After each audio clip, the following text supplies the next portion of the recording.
Welcome to the 34th Kentucky Book Fair. This is one of the most exciting events we have here in Frankfort, and of course the Frankfort Plant Board is here to bring you the news about it. We're going to be interviewing several of our authors, and we want to give you a picture of what you can find when you come to the Kentucky Book Fair. Obviously, this is going to be a little after the fact, but there's always next year. So pay attention, find out, and look for yourself in the background. You may be here after all. So we'll bring you what news we can, and it is going to be one of the most exciting events of all the Kentucky Book Fairs, and we're going to be meeting a number of people, so stick with us.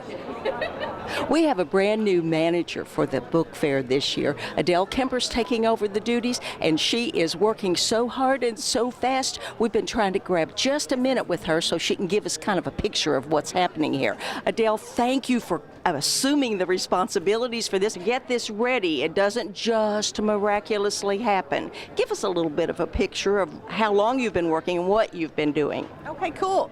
I started in May, and I had to start at a dead run pretty much because Connie left, but they didn't fill the position right away. So when I came on, we started the author selection process. And there's a committee set up that decides which books are, can be invited to the book fair. And so once that's decided, then I send out all the invitations and get everybody rocking and rolling. And not only do they have a new book, you don't get invited unless you have a brand new book for the year. So it's got to be 2015. But if you have a new book, you can bring any past titles you have too. So not only do you get all the information for the new title, you have to get all the information for the past titles, which is title, ISBN number, prices, that sort of thing, and get it in your computer system so that when it rolls around to this day, Joseph Beth is running our cash registers for us, and we are so thankful for that. And so they have all that information in their cash register system. And so the prices, when they scan the books, that they'll get paid and we'll get paid for the book fair for having them here. And we are so excited that the authors want to come and participate in the book fair because it's a big deal for them. It's a big deal for us. Thank you, Adele. What I would like to check with you about is getting a little information from you later on about our next year's production here, because that, I think, would be of interest to a great many people. So are you willing to do that one more time? From my understanding, this is a transition year, and I was only hired for the first year, for this year, for the transition years. The Kentucky Humanities Council is checking in to taking over the Kentucky Book Fair. And so I don't know, they've sort of been in the background this year, and so I don't know how to answer that question yet because everything is back behind the scenes at this point in time. They're very interested in the book fair. They are a big participant this year in the book fair. And I think it's very exciting. So hopefully you'll find Congressman Chandler today, and you can talk to him and see what his thoughts are on taking over. Thank you, Adele. We'll get back with you. Thanks. Well, the focus of the book fair is books, obviously, and we wouldn't have books without the authors, and we wouldn't have the authors without Mary Lynn Collins. Mary Lynn, how long have you been working on this? How do you go about getting these authors here? How do you make your selections? Well, actually, we start working on this probably about January, so this is like, we start early, we start looking at authors we might want to invite, we start planning how to get the word out to all the authors because it is a competitive process, but everybody is invited to send us copies of their books for consideration. We like it to be a current book, a book published within the last 12 months, and we have a committee that reviews. They'll start like in May.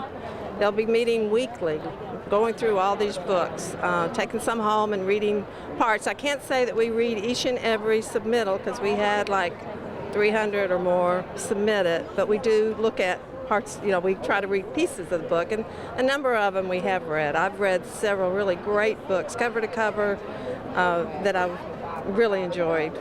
Well, of course, one of the best aspects of this is that we can actually come in here and talk with the authors and find out what their process is. But how many of the authors are going to be at the 34th book fair? Here we have at least 225 authors. We have a huge, the place is just full of authors today, brimming, and people are already here, and it's just started 15 minutes ago officially, and we already have a lot of activity. Well, we're going to try to talk to some of those authors that you chose to come in here. So we want to thank you for your efforts, and we'll be running into you again. Okay, thank you. Enjoy. And now, as you can see, Dave is going to be panning around a little bit, and we're standing here looking at some delicious treats right here on this table when I was talking with Mary Lynn. So we're just kind of easing over to this one, and we're looking at some of the most delicious things and some cookbooks that'll show you how you can do it. So Linda Hawkins is standing right there. Tell us about your book, Linda.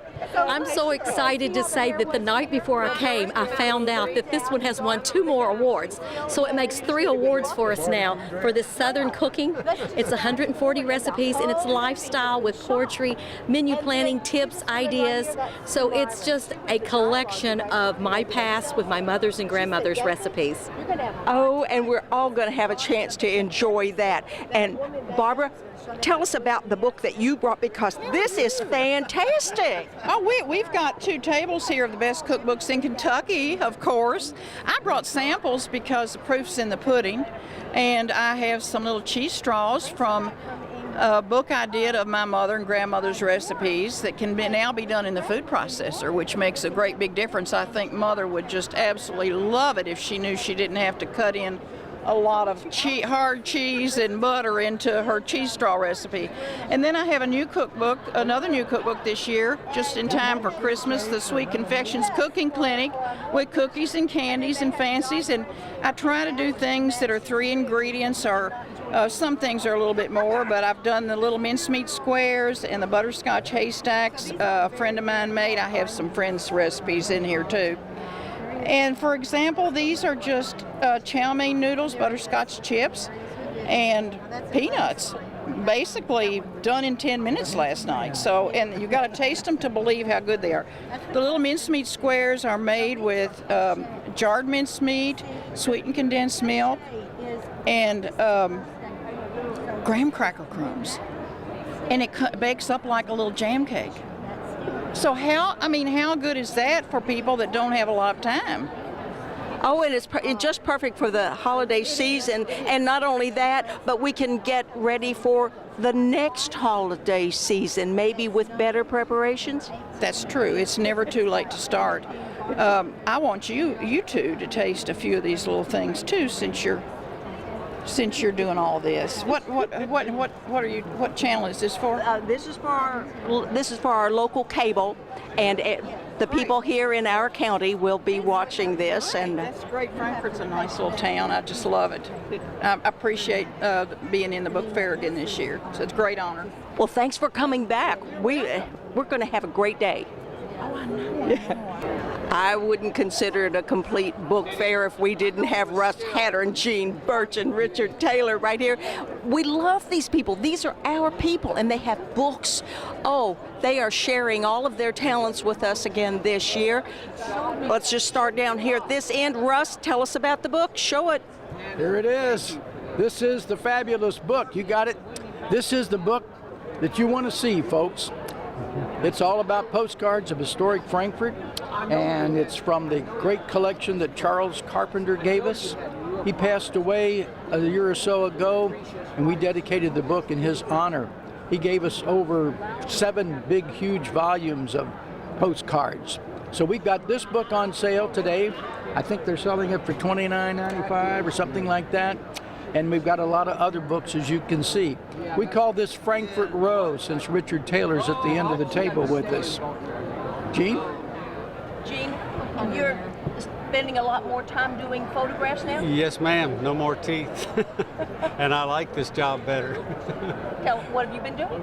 Well, I did the cover and the layout of this book and scanned all the photographs, so I've been busy. And that's good. Do you have something that you think you might be presenting to us at the next book fair? Well, that all depends. Russ has got a project in mind, but we aren't sure about it yet, so we'll just wait and see on that one. How many do you have here today? Let's see. I think we have about 6 or 7 different books today. The cemetery book and the Civil War book, Paul Sawyer book, and then the Frankfurt and Pictures book. So. Well, of course, we're very fond of Paul Sawyer, so that's always a draw here in this town. Exactly, yes. I do want to get Richard Taylor, while I'm at it, if we can slide around to this end of the book. There are several here of yours, Richard, and this is always so different. It's a little unusual. Tell us about your books. Well, there's sort of a mix. There's some poetry. There's a nonfiction book that has yet to arrive today, one on Buffalo Trace and its early history, the early history of Leestown, really. The most recent book is this collection called Rain Shadow, and then there's a novel, Sue Monday, and a book of poems relating to John James Audubon, and a little chapbook called Fading into Bolivia, that my mother who lived to be 99, one day said that, you know, she said, son, some days I feel that I am fading into Bolivia, meaning, you know that image. I do, yes. I appreciate your good work and your publicizing the book fair. And we got the best cameraman in the world here. Isn't that the truth? We have a jewel here. He's good. He's nobody like him. And he brings the picture to everybody here so you can find it and follow it. And we're going to be following all 3 of you. Good job. Thank you so much. Thank you. Take care, David. Isn't this quite an event? We have Al Smith here, and he has some books, and he is also going to talk to us about Foster Pettit's book, and it is just amazing the stories that he has to tell. So, Mr. Smith, if you would tell us about the variety of books you have brought, and repeat that story about the spider election. Well, thank you. Where am I talking to? Table 10. Okay. The book I'm pushing today is a book written by my friend, the late Foster Pettit, who was the first mayor of the merged community of Lexington and Fayette County. And it's called The Spider Election, the dramatic story of Lexington's closest mayoral election. And Foster, who was about 81, wrote this book. He finished it last year. And he asked me to write the foreword to it because there's a lot of politics in it. He thought I could put a perspective on. And the foreword I wrote was about the political bosses in early Lexington and how Foster's era things changed. And he liked my foreword, and he came to see me in November, I believe it was, of last year. And he said, I'm going fishing in Louisiana with my wife's kinfolks, I think. And he said, I'll be back in a month. But there was a terrible, and I like your forward, but there was a terrible accident. His boat turned over in the swamps, and his leg was cut by the propeller, and he got an infection. It was a MRSA, I suppose, and he died in about a month. And it was a great loss to the community. And so his family and his friends have put together this book, which he wrote about this election and early politics in the 70s in Lexington. And he, of course, Foster also served in the cabinet of Governor Brown and maybe one other. And he had 4 sons. And anyway, this is a good book. Now, I brought my first memoir, which is Wordsmith, My Life in Journalism, which is a monster book. But it was the bestseller in the book fair the year I brought it here. What was that? 410. It's about 400 pages, and it outsold everybody else. Very few lies in this book, Wordsmith. And then about 2 years later, I couldn't stand it, and I wrote another book called Kentucky Cured, 50 Years in Kentucky Journalism. Okay, we're going to be talking with Jerry Deaton. Jerry has, what, 1, 2 Three books? books and a film. Tell us about them. Well, this is my Kentucky Boy book. I took 20 words that I thought summed up my life back in Breathitt County, and I wrote stories about those. For example, I plowed a mule one weekend, and that was such a memorable experience that I felt like I had to write that down. And I'm probably one of the last people around that actually plowed tobacco with a mule. But Christmas, sawmill, I'm a 5th generation sawmill person, and I wanted people to see that we had a decent life, that everybody in the mountains is not the stereotypical barefoot, ignorant person like we kind of get the image that we are. People have good lives back there. We had good lives, and I wanted people to see that. So that's why I wrote Kentucky Boy about my life growing up in Breathitt County. Well, it's Breathitt County, but it's so much of the general Kentucky experience that I think people can appreciate that. You can be, I just read some of my stories to people from New Mexico, Arkansas, Florida, and if you are from rural Kentucky, or if you're from rural America, you can relate to the stories in this book. You don't have to be from Longs Creek in Breathitt County to relate to what's in this. What about your film? Because I know a lot of people have been talking about that, so tell us a little bit about that. Well, I have a film on the late, great Harry Cottle that I am hoping to have completed by the end of this year.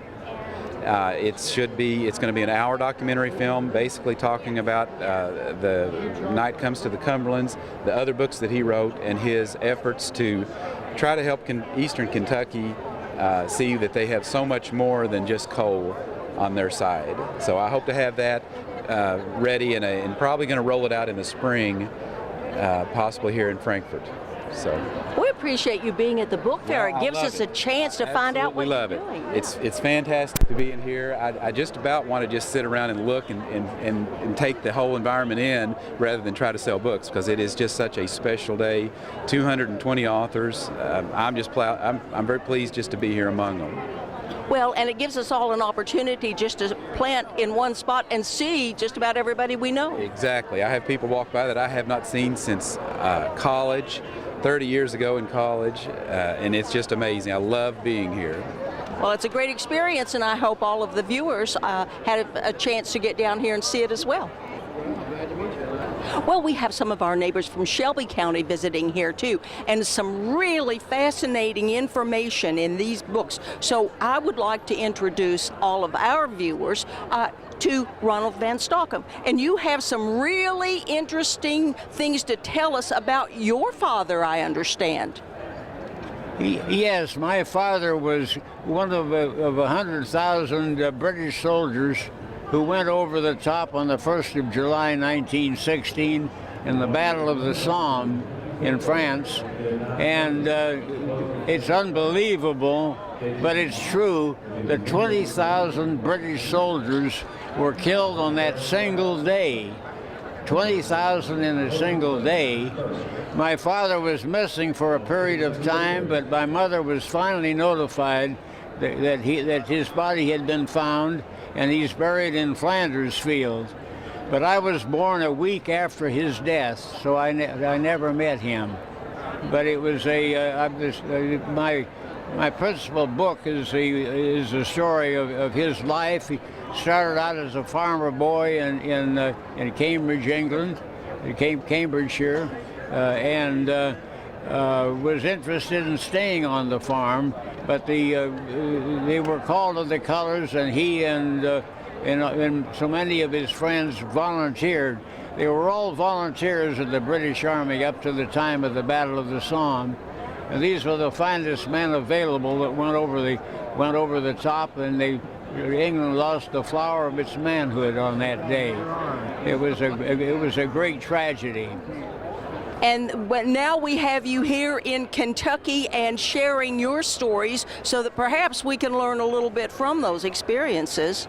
It's rather interesting in that my father was killed at the age of 22, and my mother then, who remarried, and who came to live with us in Shelby County, Kentucky, lived to be 110 years old, the oldest person ever to live in Shelby County, and one of the oldest ever to live in Kentucky. And are you planning to beat her record? But Are you planning to beat her record? I don't know, but I've got a lot to do yet. I've got many projects in the mail, much more writing to do. I'm writing a column in the Sentinel News every other week on historical matters, focusing on Shelby County and Kentucky. So I have a lot to do yet, and I hope I have a few years left to do it. Thank you. We'll look forward to seeing what you might bring next year. Thank you, sir.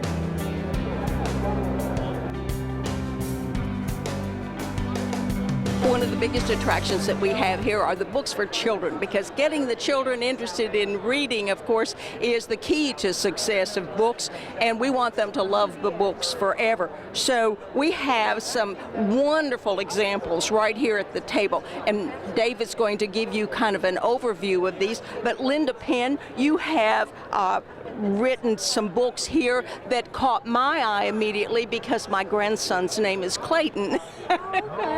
Great. Well, I started out the Clayton series with this birding adventure, and then I got my cousin Frank, and we wrote together another Clayton adventure book, and we will have a third one coming out. So we have made it into an adventure series. How exciting! What prompted it? I mean, a person doesn't just sit around and think all of a sudden, I'm just going to write a book about Clayton. I'm a retired teacher, and I taught the little kids like K through 3. And so when I retired, it was just something I wanted to do. And it's like it becomes a passion. You just want to get it out there, you know. You think you know what kids will like to read. And so I just pursued that. And I've got, these are all picture books right here. And then this is our first attempt at a chapter book. Now, what about these other books over here? Well, this is based on something that my granddaughter said to me, because my granddaughter lives in Oklahoma. And so when I flew out to Oklahoma to visit, she said, "Grandma, is Kentucky in the sky?" She was only like a 3-year-old at the time, and it just kind of logged in my brain, okay, that would be a good title for a book. And so then I wrote this story based on what she said. And this is another picture book, Hunter and the Fast Car Trophy Race. I do have a grandson named Hunter,